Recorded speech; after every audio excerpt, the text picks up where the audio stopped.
चंदा ने पूछा तारों से कि तारों ने पूछा हजारों से सबसे प्यारा कौन है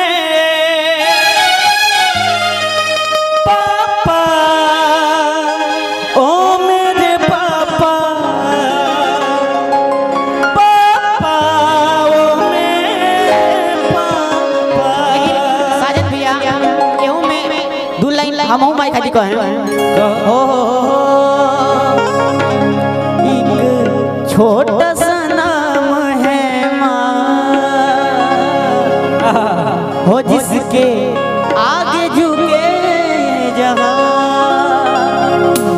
इसका अपना अलग है रूप इसका अपना अलग है रूप वो एक छोटा सा नाम है माँ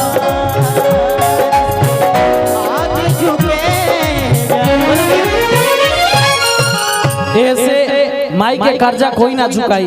ऐसे गो बात कह देता नहीं कि लबों पे उसकी कभी बददुआ नहीं होती, लबों पे उसकी कभी बददुआ नहीं होती। बस एक माँ है जो मुझसे कभी खफा नहीं होती। किसी के हिस्से में मकाई, किसी के हिस्से में दुकाई। हम सबसे छोटे बेटे थे, इसलिए हमारे हिस्से में सिर्फ मेरी माँ आई।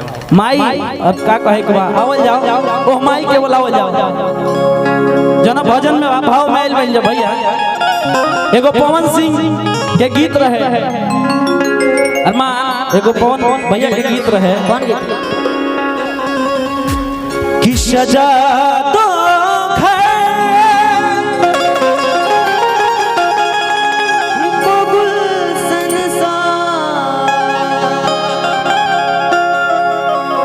सजा दो घर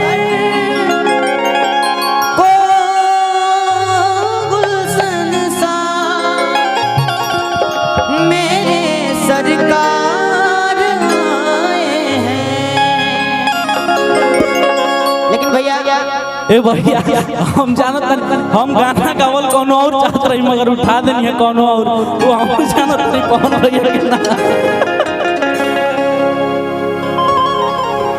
लेकिन भैया एगो बहुत ही प्यारा हमनी के राम भजन अभी हमनी के बहुत अच्छा चला था गाना। अच्छा अच्छा हम चाहते नहीं कि वो राम भजन के एक बार गाएं। रिद्धि माँ एक बार गाओ। आजा बेटा हो आजा।